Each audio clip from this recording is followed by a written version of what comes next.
Hello students, welcome back in the lecture number 2 of P block. मुझे पता था आप लोग काफ़ी टाइम से इसका वेट कर रहे होंगे। फर्स्ट लेक्चर में अपन ने अकरेंस डिस्कस किया था। आज अपन डिस्कस करेंगे इसकी general characteristic of P block. पर मेरा क्वेश्चन ये है कि ये पी ब्लॉक नाम कैसे पड़ा? आपके इंग्लिश अल्फ़ाबेट में 26 लेटर है, तो S block, D block, P block, F block, इनके नेम ये पी ब्लॉक ही क्यों पड़ा? तो इसका आंसर आई थिंक आप लोगों को पता भी होगा, क्योंकि आउटर मोस्ट शेल के इलेक्ट्रॉन्स है ना, वो पी में आते हैं। जैसे अपन ने देखा था कि जनरल कॉन्फ़िगरेशन थी आपकी NH2NP, ठीक है। तो NH2NP1, NH2NP2, NH2NP3, तो नाइट्रोजन फैमिली की NH2NP3 कॉन्फ़िगरेशन होती है, तो इसलिए ये वाली फैमिली के मेंबर पी ब्लॉक में काउंट होते हैं ना।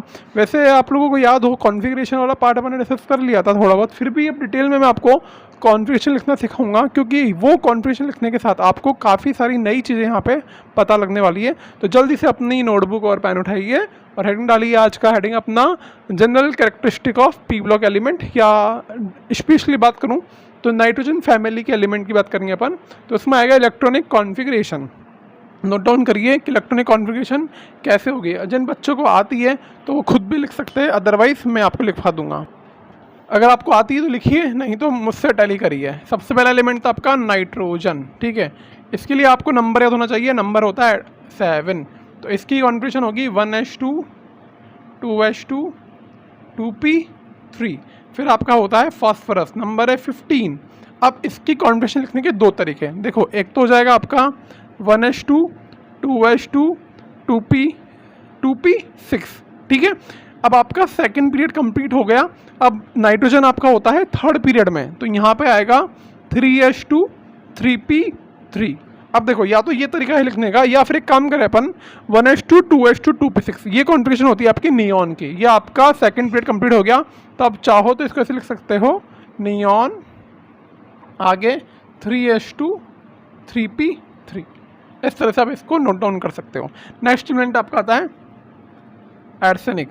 इसका नंबर कितना होता है अपन ने लास्ट वीडियो में देखा था। आप बताइए इसका नंबर अपन ने कितना था? इसका नंबर था अपना 33, ठीक है। अब देखो इसकी कॉन्फ़िगरेशन कैसे लिखेंगे। 1s2, ये आपका फर्स्ट पीरियड हो गया। ये 2s2, 2p6, ये सेकंड पीरियड हो गया। फिर आपका 3s2, 3p6, ये आपका थर्ड पीरियड कंप्लीट हो गया। इसमें आपका 18 एलिमेंट हो गए। फिर आपका आएगा फोर्थ पीरियड। फोर्थ पीरियड में होता है 4s2, 3d10 पूरा कंप्लीट होगा, है ना। देखो, थर्ड पीरियड में खाली आपके एस और पी आते हैं, फोर्थ पीरियड में 3d फिल होता है, तो 3d10। अब काउंट करिए नंबर कितना हो गया आपका। ये 10, और ये कितना हो गया, ये भी 10 हो गया, 20, और ये 10 30। तो ये 30 तक हो गया। इसके बाद आएगा आपका 4s2, फिर आएगा आपका 4p3। ये भी आपका है तरीका कॉन्फ़िगरेशन लिखने का। अब मैं वही रिपीट करूंगा। अगर आप इसको इनर्ट गैस के उसमें लिखना चाहते हैं, तो अब देखिए यहाँ से लेकर यहाँ तक, ये 1s2, 2s2, 2p6, 3s2, 3p6, इनको सम करिए। ये कितना आएगा? ये सम आएगा आपका 18। 18 आपका होता है ऑर्गन का कॉन्फ़िगरेशन। तो आप इसको चाहो तो ऐसे लिख लो, ऑर्गन। इसके बाद ये वाला पार्ट आ जाएगा पूरा 4s2, 3d10, ये आपका डी ब्लॉक का पार्ट हो गया। 4s2, 3d10, फिर आपका हो जाएगा 4s2, 4p3। मुझे लग रहा है कि कुछ बच्चों को इसको समझने में प्रॉब्लम आएगी, पर प्रॉब्लम कुछ भी नहीं है। आपने 11th क्लास से पढ़ा होगा पीरियोडिक टेबल। अगर, जैसा कि मैं जानता हूँ कोविड की वजह से बच्चों ने बहुत कम पढ़ा है, अगर आपको समझ में नहीं आता तो फिर मैं इसको समझने के लिए, इसको समझाने के लिए एक अलग से वीडियो बनाऊँगा ऑफ द प्रिंसिपल का। वहाँ पे कॉन्फ़िगरेशन लिखना सिखाया जाता है। तब तक आप इसको चाहो तो याद कर लीजिए, नहीं तो फिर आप एक खुद ट्राई करिए। आपकी 11th क्लास की बुक में चैप्टर है पीरियड टेबल, वहाँ पे हाँ एक प्रिडिक्ट टेबल भी है, और एक आपका होता है एटॉमिक स्ट्रक्चर। वहाँ पे इसका आपको थ्योरी मिल जाएगी कि कैसे लिखा जाता है। अगर फिर भी प्रॉब्लम है तो मुझे कमेंट बॉक्स में मेंशन करिए, मैं आपको दोबारा एक्सप्लेन कर दूंगा, ठीक है। ये आपका हो गया आर्सेनिक। फिर आपका आता है एंटीमनी। एंटीमनी देखो, अब यहाँ पर नंबर 8 जोड़ा, यहाँ पर ने कितना जोड़ा, 18, वापस 18 जोड़ोगे तो आपको मिलेगा यहाँ पे 51। अब 51 का मैं पूरा लंबा कॉन्फ़िगरेशन नहीं लिख रहा, नहीं तो मेरा पूरा बोर्ड फिल हो जाएगा। मैं सीधा इसको इनर्ट गैस के उसमें लिखूंगा। अब देखो, इनर्ट गैस के उसमें लिखेंगे तो ऑर्गन के बाद इनर्ट गैस आती है आपकी क्रिप्टन। कौन आता है? क्रिप्टन आता है। इसका नंबर है 33, तो क्रिप्टन आएगा आपका 18th मेंबर में। तो 33 में 3 ऐड करूँगा तो क्रिप्टन का नंबर हो जाएगा आपका कितना, 36। तो ये मेरा क्रिप्टन तक का कॉन्फ़िगरेशन हो गया। अब क्रिप्टन के बाद आता है आपका 5th पीरियड, तो 5th पीरियड में आएगा आपका 5s2 और 4d10, ठीक है। तो ये तो हो गया आपका 36 और आपका ये हो गया 10, 46 और 2 हो गया आपका 48 में अब 3 कम पड़ रहा है, तो ये 3 हो जाएगा आपका 5th पीरियड का, दैट इज़ 5 नहीं, अब सॉरी ये मैंने यहाँ पे थोड़ा मिस्टेक कर दिया, ये 3s2 4s2 5s2 है ना। अब यहाँ पे आपका क्या हो जाएगा, बच्चों थोड़ा सा मिस्टेक हो गया, एक बार आप वीडियो पॉज करिए। ये मैंने यहाँ पे रिपीट कर दिया, 4s2 यहाँ आ गया था, 4s2 यहाँ पे नहीं आएगा, ठीक है। नंबर काउंट करें दोबारा अपन, ये आपका हो गया 18 तक का, 18 में जोड़ा 2 तो हो गया 20 और 10 कितना हो गया आपका 20 10 30 में 3 जोड़ा 33 है ना, ये मैंने एक्स्ट्रा लिख दिया, ठीक है। वो मैंने क्या इसको फॉलो करते हुए कि NH2 NP3 होती है, मैंने इसको लिख दिया, ये आपका अब सही है बिल्कुल ना, ठीक है। अब 5s2 4d10, अब क्या आएगा यहाँ पे 5p3, ठीक है। काउंट करिए 36 प्लस 2 38 प्लस 10 48 में 3 जोड़ा तो 51। अब देखिए आउटर शेल कौन सा होगा, आउटर शेल होगा 5th शेल, तो NH2 NP3, यहाँ भी आउटर मोस्ट शेल होगा 4th shell NH2 NP3, outer most shell होगा आपका 3rd shell NH2 NP3, 2s2 2p3। तो दिख रही है आपको जनरल कॉन्फ़िगरेशन NH2 NP3। उसी तरह से आप चाहो तो यहाँ पे लास्ट आपका आ जाएगा बिस्मिथ का नंबर होगा आपका 83, जैसे 32 ऐड करोगे तो आप उसका भी आसानी से लिख सकते हो। अब देखो यहाँ पे हो गया ये आपका हो गया हीलियम का कॉन्फ़िगरेशन 1s2 है ना, तो इसको भी आप चाहो तो ऐसे लिख दो हीलियम 2s2 2p3, ये शॉर्ट फॉर्म होता है लिखने का, हीलियम नियॉन ऑर्गन क्रिप्टन। अब एनर्ट गैस आती है आपके जिनॉन Xc। अब अगर इसका नंबर 80, इसका नंबर कितना है 51, तो जिनॉन इसके 3 एलिमेंट बाद आएगा तो इसका होगा 54, तो जिनॉन का हो जाएगा आपका 54, ठीक है। अब देखो अब आपका यहाँ पे 5th पीरियड फुल हो चुका है पूरा, मतलब फुल मतलब 5s2 5p3 आ गया। 6th पीरियड में स्टार्टिंग होगी आपकी 6s2 से। अब यहाँ पे स्टार्ट हो जाएगा आपका 4f ब्लॉक, ठीक है। तो f ब्लॉक में आ जाएगा आपका 4f14, कितना हो जाएगा 4f14। फिर आपका यहाँ पे फिल होगा डी ब्लॉक, तो डी ब्लॉक होगा आपका 5d10, फिर आपका आएगा 6p3। ये आपकी कॉन्फ़िगरेशन हो जाएगी किसकी, बिस्मिथ की, ठीक है। ये NH2 NP6 है ना। अब देखो जनरल रूल बताऊँ मैं कॉन्फ़िगरेशन में क्या चलता है, अगर S के लिए मैं N यूज़ करता हूँ, N के लिए P के लिए भी N यूज़ होगा, तो D के लिए होता है N-1D और F के लिए होता है N-2D N-2F, इस तरह से चलता है। देखो यहाँ पे NSNP ठीक है, NSNP। अब जैसे D आया तो N-1 में आया, 4th शेल में D आया तो N-1 में आएगा ना। तो ये कुछ ट्रिक्स होती है आपको लिखने के लिए, पर मैं सोच रहा हूँ आपके लिए कॉन्फ़िगरेशन का एक अलग से वीडियो बना दूंगा, उसमें आप वहाँ पे सीख लीजिएगा इसको, ठीक है। तो ये आपका कॉन्फ़िगरेशन का फंडा हो गया लिखने का। आई होप आप लोगों को आता होगा, नहीं भी आता होगा तो प्लीज़ इसको नोट डाउन करिए। वैसे ये 11th क्लास का एटॉमिक स्ट्रक्चर का टॉपिक है, ओके, नोट डाउन करिए इसको। देखो अपना नेक्स्ट कैरेक्टरिस्टिक है एटॉमिक रेडियस। रेडियस सबको पता होगा, रेडियस क्या होता है, सर्कल होता है, सर्कल के सेंटर से उसके आउटर मोस्ट पार्ट तक जो डिस्टेंस होता है वो कहलाता है रेडियस। अब जितने भी एटम हैं इनका शेप होता है स्फेरिकल, जैसा कि अपन ने बोर मॉडल में पढ़ा था 11th क्लास में, स्फेरिकल शेप होता है। तो इन सबका रेडियस मैं फाइंड कर सकता हूँ, तो ये मैं ऑर्डर अरेंज करूँगा रेडियस की फॉर्म में। अगर आप लोगों को याद हो तो डाउन द ग्रुप में चलते हैं तो शेल पढ़ते हैं। देखो 1st पीरियड में आपके 1 शेल था, 2nd पीरियड में आपके 2 शेल आएंगे, 3rd पीरियड में 3 शेल एंड सो ऑन। तो जैसे जैसे शेल बढ़ेगा तो डिस्टेंस न्यूक्लियस से आउटर मोस्ट शेल की इंक्रीज होगी तो रेडियस बढ़ता है। पर यहाँ पे थोड़े से आते हैं एक्सेप्शन। वो एक्सेप्शन क्या होते हैं अभी अपन समझते हैं, ठीक है। पर मैं आपको पहले जनरल ट्रेंड लिख के बता देता हूँ कि रेडियस का ट्रेंड क्या होता है, फिर मैं इसको एक्सप्लेन करूँगा कि वो एक्सप्लेन कैसे होगा, ठीक है। अब बच्चों देखो मैंने कुछ पॉइंट्स लिखे रेडियस के, ये पॉइंट तो आपको याद होने चाहिए, याद भी नहीं बोलूँगा, ये आपको समझ जाएंगे अपने आप। जब मैं इसको एक्सप्लेन करूँगा तो ये ऑटोमेटिकली आपकी थ्योरी में आ जाएंगे। तो जब भी एग्जाम में आंसर आएगा कि write down the order of radius in nitrogen family, तो आपको इस तरह के पॉइंट्स लिख के एक्सप्लेन करना है ना। अब मैंने आपको बताया डाउन द ग्रुप रेडियस बढ़ता है ना। एस ब्लॉक में ये बात कि बिना किसी एक्सेप्शन के फॉलो होती है, चाहे ग्रुप 1 हो चाहे ग्रुप 2 हो। पर जैसे ही आप पी ब्लॉक में आते हो ग्रुप 13 में वायलेशंस आने लग जाते हैं डाउन द ग्रुप रेडियस बढ़ने के कारण। अब वो क्यों आता है? क्योंकि आपको याद हो रफली पीरियड टेबल में आपको ड्रॉ करता हूँ, ये सपोज आपका पी ब्लॉक के एलिमेंट्स हैं यहाँ पे, ठीक है। इसके पहले यहाँ पे डी ब्लॉक के एलिमेंट्स आएंगे और ये आपका एस ब्लॉक था यहाँ पे, क्लियर। ये आपका एस ब्लॉक, ये आपका डी ब्लॉक और ये आपका पी ब्लॉक। अब यहाँ से आपके एफ ब्लॉक शुरू हो जाता है, उसको अपन यहाँ पे नीचे एक्सटेंड करके लिखते हैं। ये एफ ब्लॉक है पर उसकी स्टार्टिंग यहाँ से हो जाती है ना। तो देखो जब आपके ये शुरू का फर्स्ट पीरियड हो गया कोई दिक्कत नहीं है, सेकेंड पीरियड में कोई दिक्कत नहीं है, थर्ड पीरियड में कोई प्रॉब्लम नहीं है ना। तो यहाँ पे nitrogen family I, nitrogen phosphorus, यहाँ से शुरू होता है आपका नाइट्रोजन फैमिली ना। जैसे ही आप N2P आओगे तो ऑब्वियसली आपका एक्सेल बढ़ गया, तो नाइट्रोजन की रेडियस तो पी की रेडियस तो आपकी नाइट्रोजन से बड़ी ही होगी, नो डाउट अच्छा खासा डिफरेंस आएगा। पर जैसे ही आप फॉस्फोरस से आर्सेनिक की तरफ आओगे ना, तो उससे पहले क्या होगा, डी ब्लॉक के इलेक्ट्रॉन्स भी वहाँ पे ऐड हो चुके होंगे। आपने देखा हो भी, नोट डाउन कराओ, कॉन्फ़िगरेशन दोबारा देखिए। आर्सेनिक की कॉन्फ़िगरेशन में आपका 3D10 आया था, ठीक है।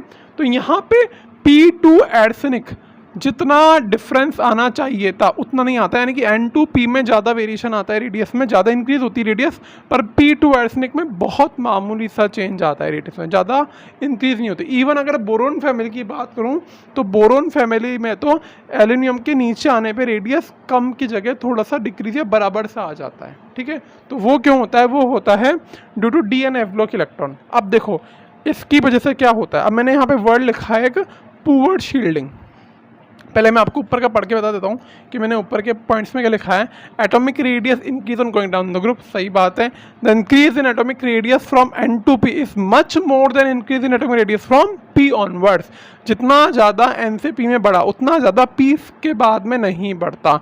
उसका रीज़न क्या दिया मैंने? This is because of poor shielding of D and F electrons in arsenic and bismuth. अब बात आती है यहाँ पे आर्सेनिक से बिस्मथ में ये ऐसा होता है। अब ये पुअर शील्डिंग क्या होती है ना, अब ये पुअर शील्डिंग वर्ड कहाँ से आया, इसका मीनिंग क्या होता है आप लोगों ने, मैं वही बोलूँगा 11th क्लास में पढ़ा होगा।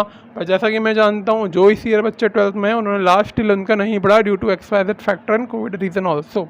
अब देखो पहले समझो शील्डिंग क्या होती है। What is shielding? शील्डिंग माने क्या आता है कि वो एक्स्ट्रा प्रोटेक्टिव शील्ड या शील्ड केसिंग, यानी कि किसी को कवर करना, है ना, किसी को कवर करना। सपोज यहाँ पे आपके पास काफ़ी सारे पैसे हैं, आप क्या करोगे, बैंक में इसको रख दोगे तो इसको शील्डिंग मिल गई, पैसा कवर हो गया आपका, है ना। या घर के किसी लॉकर में रख दोगे तो आपने इसको शील्ड प्रोवाइड कर दी। काफ़ी सिंपल सा कंसेप्ट है। घर में कोई जैसे छोटे बच्चे होते हैं तो उनको आप विंटर में एक्स्ट्रा केयर देते हो, एक्स्ट्रा कपड़े पहनाते हो, शील्डिंग प्रोवाइड कर रहे हैं ताकि उनको बाहर का इफेक्ट ना हो, है ना। अब देखो शील्डिंग, अब वर्ड आ रहा है पुअर। पुअर शील्डिंग क्यों हुई? अब सुनो, पहले नाइट्रोजन की बात समझो। ये था आपका नाइट्रोजन, ये इसका हो गया न्यूक्लियस, यहाँ पे है इसका नंबर 7 और 15, 7 प्रोटॉन है। फर्स्ट शेल में इसके है 2 इलेक्ट्रॉन, सेकंड शेल में इसके आ जाएंगे 5 इलेक्ट्रॉन, 1 2 3 4 5। तो अब बताओ, अब अभी नाइट्रोजन के गैस में इसका न्यूक्लियस आउटर मोस्ट शेल पे काफ़ी अच्छा फोर्स लगा रहा है, ठीक है, काफ़ी पास भी है, डिस्टेंस भी कम है, इलेक्ट्रॉन्स भी इतने ज़्यादा नहीं है, तो काफ़ी अच्छा फोर्स लगा रहा है। जैसे ही आप फॉस्फोरस पे आओगे तो फर्स्ट शेल में 2 इलेक्ट्रॉन, ये बीच में न्यूक्लियस, सेकंड शेल में 8 इलेक्ट्रॉन, थर्ड शेल में आ गया वापस से आपके 5 इलेक्ट्रॉन। ये फॉस्फोरस का केस हो गया। यहाँ पे शील्डिंग अच्छी होगी क्योंकि जैसे इलेक्ट्रॉन्स बढ़े, आपके 3 शेल हुए तो यहाँ पे प्रोटॉन्स भी बढ़ा दी मैंने, तो पॉजिटिव चार्ज बढ़ा, नेगेटिव चार्ज भी बढ़ा, पर जितनी डिस्टेंस बढ़ी उतना ही मैंने यहाँ पे न्यूक्लियस में चार्ज भी बढ़ा दिया पॉजिटिव, तो यहाँ भी शील्डिंग अच्छी हो रही है, ठीक है। अब आप आओ आर्सेनिक पे, वहाँ पे क्या होगा, डी ब्लॉक के एलिमेंट आपके आ जाएंगे। पहले खाली एन और पी में एस और पी आ रहा था, जैसे ही आप आर्सेनिक पे आओगे आपके डी ब्लॉक के एलिमेंट में ऐड होंगे, है ना। तो ये आपका आर्सेनिक का nucleus, first shell, second shell, है ना, 2,8, फिर आपका आएगा थर्ड शेल, थर्ड शेल में आएगा फिर आपका आएगा फोर्थ शेल, ठीक है। फर्स्ट शेल में आपके 2 इलेक्ट्रॉन, सेकंड शेल में 8 इलेक्ट्रॉन, थर्ड शेल में आएंगे आपके 18 इलेक्ट्रॉन, फिर यहाँ पे आएंगे 5 इलेक्ट्रॉन, है ना। इसको ऐड करो 20, 28 और 3 33 से हमारा, यानी कि ये कॉन्फ़िगरेशन होगी आपकी किसकी, आर्सेनिक की, है ना। ये मेरा आर्सेनिक है। अब देखो ये जो 18 इलेक्ट्रॉन है ना, इस 18 इलेक्ट्रॉन में S के 2 इलेक्ट्रॉन है, P के 6 इलेक्ट्रॉन है, पर D के 10 इलेक्ट्रॉन भी आ गए। अब मुझे बताओ, अब ये जो न्यूक्लियस है, ये न्यूक्लियस इस आउटर मोस्ट शेल पे फोर्स लगा, जितना फोर्स यहाँ पे लग रहा था, क्या अब ये न्यूक्लियस फोर्स लगाएगा? शील्डिंग क्या हो जाएगी? शील्डिंग थोड़ी सी यहाँ पुअर हो जाएगी। यहाँ शील्डिंग स्ट्रॉन्ग थी, S और P के लिए शील्डिंग स्ट्रॉन्ग होती है, पर जैसे ही मेरा D के इलेक्ट्रॉन्स आ जाएंगे, फर्दर डाउन चलेंगे तो F के इलेक्ट्रॉन्स आ जाएंगे, तो शील्डिंग थोड़ी सी वीक हो जाती है। क्या हो जाती है? शील्डिंग थोड़ी सी वीक हो जाती है। इस कंसेप्ट को समझो, पुअर शील्ड, ठीक है। तो शील्डिंग, देखो एक नाम और होता है शील्डिंग का, स्क्रीनिंग इफेक्ट, है ना। तो मैं यहाँ पे ऑर्डर लिख देता हूँ। सबसे अच्छा स्क्रीन इफेक्ट होता है S के लिए, उससे कम P के लिए, उससे कम D के लिए, उससे कम F के लिए। ये ऑर्डर है, इसका शील्डिंग इफेक्ट बोलूँ या फिर इसको स्क्रीनिंग इफेक्ट बोलूँ, ठीक है। ये लिख लेना कॉपी में, इसके नीचे लिख लेना यहाँ पे SPDF का ऑर्डर, और वो 2 चीज़ लिख लेना। अब आपको इतना सा याद रखना, देखो डिटेल थ्योरी बहुत लंबी है, अगर मैं चाहूँ तो शील्डिंग इफेक्ट, स्क्रीनिंग इफेक्ट पूरे लेक्चर बना सकता हूँ, पर मैं आपको टू द पॉइंट समझाना चाह रहा हूँ। जितना रेडियस बढ़ना चाहिए था N से P और P से आर्सेनिक में, उतना नहीं बढ़ता, due to presence of D electron. यहाँ पे डी इलेक्ट्रॉन आ गए। इसी तरह से एंटीमनी से, इसी तरह से अगर आप एंटीमनी से बिस्मथ की तरफ जाओगे, है ना, तो वहाँ पे क्या हो जाएगा, F के इलेक्ट्रॉन्स भी आपके आ जाएंगे और ये डाइवर्सिफाई हो जाएगा, शील्डिंग और पुअर हो जाएगी। तो ये आउटर मोस्ट शेल न्यूक्लियस से थोड़ा और पास आएगा। जितना दूर जाना चाहिए उतना दूर नहीं आता, थोड़ा सा कम दूर जाता है ड्यू टू पुअर शील्डिंग। तो की कंसेप्ट है, आपको सिर्फ ये वर्ड याद रखना है यहाँ पे, पुअर शील्डिंग। 11th का टॉपिक है, काफ़ी लेंदी है, उसमें एक पूरा लेक्चर आ जाएगा, मैं वो यहाँ डिस्कस नहीं करना चाहता। बस यहाँ आपको याद रखना है, जितना रेडियस इंक्रीज से P का हो रहा है, उतना P से आर्सेनिक का नहीं होता, उतना एंटीमनी से बिस्मथ का नहीं होता, due to presence of phosphorus to arsenic में तो आ जाएगा due to presence of D electrons, और bismuth to antimony to bismuth में आ जाएगा due to presence of F shell electrons, और उनका क्या होता है, पुअर शील्डिंग होती है। तो इसलिए रेडियस इतना नहीं इंक्रीज होता। तो मैं यहाँ पे लिख देता हूँ N बड़ा होगा, पर जैसे ही आप यहाँ पे आओगे किसमें, आर्सेनिक में, रेडियस इतना नहीं बढ़ता, ठीक है। यहाँ पे आर्सेनिक टू, फिर आप एंटीमनी, रेडियस बढ़ेगा, पर यहाँ पे वापस से बहुत कम रेडियस बढ़ेगा ना। तो यहाँ पे इस जगह और इस जगह यहाँ तो लगेगा poor shielding, poor shielding of D electrons, है ना। और यहाँ पे सेम आ जाएगा poor shielding of F electrons. तो इसकी वजह से रेडियस जितना बढ़ना चाहिए था उतना नहीं बढ़ता, रेडियस कम बढ़ता है। आई होप आप लोगों को दिख रहा होगा। फ्रेम में थोड़ा डाउन कर देता हूँ। Poor shielding of D electron and poor shielding of F electron, यहाँ भी बढ़ाएगा poor shielding of F electrons. तो ये मेरा कंसेप्ट था रेडियस के ऊपर, कि रेडियस डाउन द ग्रुप बढ़ेगा, पर जितना बढ़ना चाहिए था उतना नहीं बढ़ता। अब आई रिपीट, ये कंसेप्ट सिर्फ मैं नाइट्रोजन फैमिली में लगा रहा हूँ। बोरोन फैमिली में रेडियस थोड़ा कम हो जाता था, पर ये वाला एक्सेप्शन, ये जो पुअर शील्डिंग का कंसेप्ट है, ये आपके हेलोजन वगैरह इनर्ट गैस में नहीं लगेगा। तो ये वाला पॉइंट आपको सिर्फ नाइट्रोजन के लिए ही याद रखना है, जो मैंने यहाँ पे लिखा है। एग्जाम में इन 3 पॉइंट से बाहर क्वेश्चन नहीं आएगा, ये आप देख लीजिएगा। अगर रेडियस क्वेश्चन आता है तो इन 3 पॉइंट से बाहर नहीं आने वाला।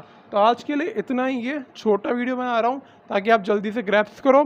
फिर अगले टॉपिक आएंगे आपके आयोनाइजेशन एनर्जी, इलेक्ट्रॉन का एंथैल्पी, उनको मैं अपने अगले लेक्चर में लूँगा। तब तक इसको पढ़िए, NCERT से रिवाइज करिएगा। मिलेंगे अपन अपने अगले वीडियो में।